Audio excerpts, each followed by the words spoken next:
Bom dia, irmãos. Bem-vindos a mais um Café Mais Palavra. Hoje, em alinhamento com a direção dos presbíteros e pastores, eu gostaria de abordar com os irmãos um texto sobre arrependimento. Ele está no Evangelho de Lucas, no capítulo 19. É um texto bastante conhecido, acerca de Zaqueu. Eu queria mostrar alguns princípios associados e os elementos que a tremenda e maravilhosa palavra de Deus nos deixam para a gente ter uma percepção mais profunda, para além meramente da análise textual, né? Que o Senhor possa nos dar graça para que a suficiência e a revelação possam vir do Espírito Santo para as nossas vidas. O texto diz assim: entrando em Jericó, atravessava Jesus a cidade. Eis que um homem chamado Zaqueu, maioral dos publicanos e rico, procurava ver quem era Jesus, mas não podia, por causa da multidão, por ser ele de pequena estatura. Então, correndo adiante, subiu a um sicômoro, a fim de vê-lo, porque ali havia de passar. Quando Jesus chegou àquele lugar, olhando para cima, disse-lhe: Zaqueu, desce depressa, pois me convém ficar hoje em tua casa. Ele desceu a toda pressa e o recebeu com alegria. Todos os que viram isto murmuravam, dizendo que ele se hospedara com homem pecador. Entremente, Zaqueu se levantou e disse ao Senhor: Senhor, resolvo dar aos pobres a metade dos meus bens. E se em alguma coisa tenho defraudado alguém, restituo 4 vezes mais. Então Jesus lhe disse: hoje houve salvação nesta casa, pois que também este é filho de Abraão, porque o Filho do Homem veio buscar e salvar o perdido. Bom, irmãos, eu queria chamar a atenção para alguns elementos nesse texto que podem passar desapercebidos e são de extrema importância para que a gente possa fazer uma análise de fato mais profunda sobre esse evento, né? E eu chamaria a atenção a alguns elementos. O primeiro deles, entrando em Jericó. O que significa isso? O segundo que nós vamos abordar, um princípio bíblico que trata com elementos díspares. No caso de Zaqueu, o fato dele ser maioral dos publicanos e, no entanto, ser de pequena estatura. O terceiro ponto, que é extremamente importante, é o entendimento de o porquê Zaqueu tinha que ter subido em um sicômoro e qual o significado e as implicações disso, não é? E, por fim, eu gostaria também de demonstrar as atitudes que evidenciam essa mudança de mente, essa metanoia, ou esse arrependimento genuíno, e como que essa realidade se processa através da vida de ressurreição, ok? Então vamos lá.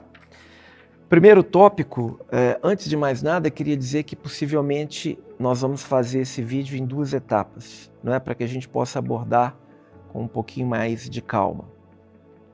Primeira questão é: o que significa entrar em Jericó?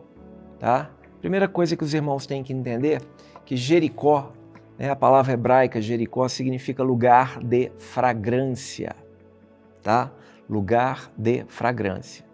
Um texto bastante conhecido, que está lá em Josué, foi a derrubada das muralhas de Jericó. Ora, se Jericó se apresenta nesse contexto, e o povo de Deus naquela oportunidade estava na eminência, né, de cruzar o Jordão, e pós-Jordão, o que eles haveriam de enfrentar eram os povos cananeus. E se nós sabemos que os povos cananeus são representações, das manifestações da nossa vida egocêntrica, né? E basta que se analise com cuidado o livro de Josué, evidentemente essa fragrância associada a Jericó não é aquela mencionada em 2 Coríntios capítulo 5, quando Paulo diz que nós somos para com Deus o verdadeiro perfume, o bom perfume de Cristo, né? E exalamos essa fragrância, né? Essa não é a fragrância de Cristo, mas é a fragrância da natureza do eu. E, portanto, vamos avaliar o contexto de Jericó.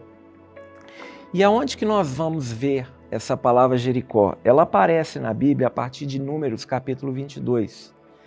E se vocês, depois com calma em casa, puderem fazer uma lista de toda a sequência através da qual a palavra Jericó aparece, vocês vão ver uma construção do significado de Jericó bastante interessante, porque ela está associada a eventos bastante interessantes. Primeira vez que ela aparece, em número 22, ela vai aparecer no contexto de Balaque e Balaão.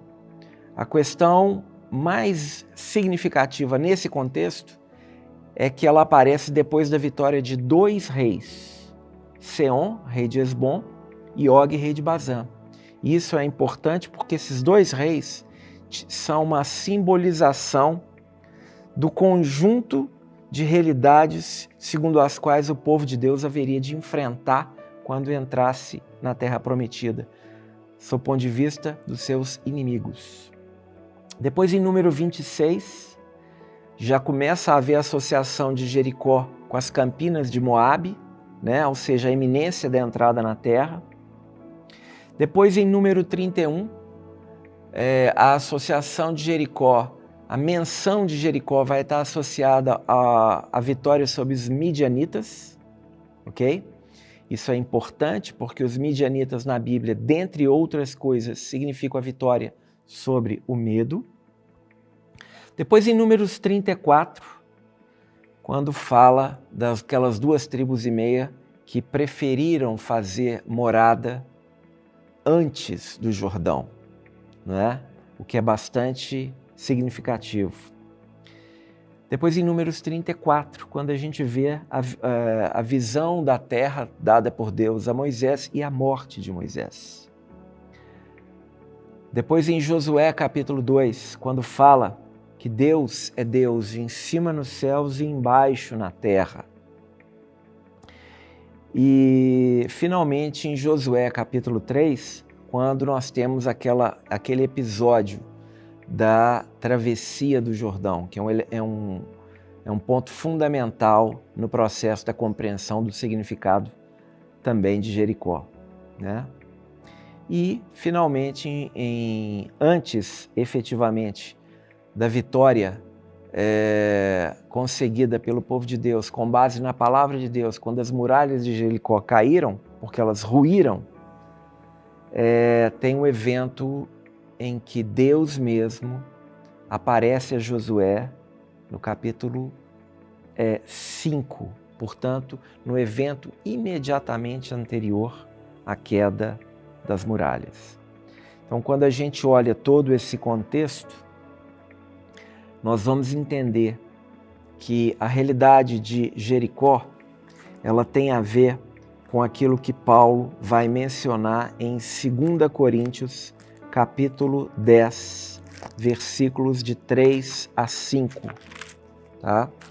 E lá ele diz assim: porque embora andando na carne, não militamos segundo a carne, porque as armas da nossa milícia não são carnais, e sim poderosas em Deus para destruir fortalezas,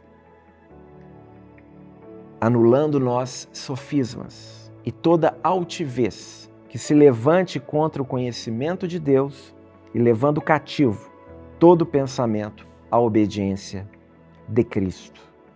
Então, irmãos, sem me alongar mais sobre Jericó, poderíamos falar horas e horas. Jericó é a representação, é a materialização de toda a fortaleza na nossa mente que se opõe ao conhecimento de Deus.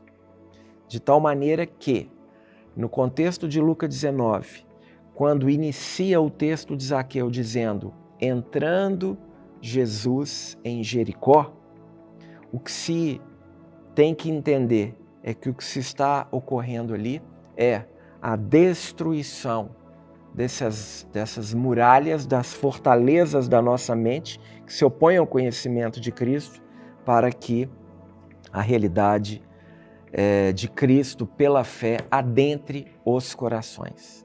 Ok? Vamos continuar agora essa sequência na parte 2 desse estudo, quando vamos abordar os demais elementos. Deus abençoe a todos.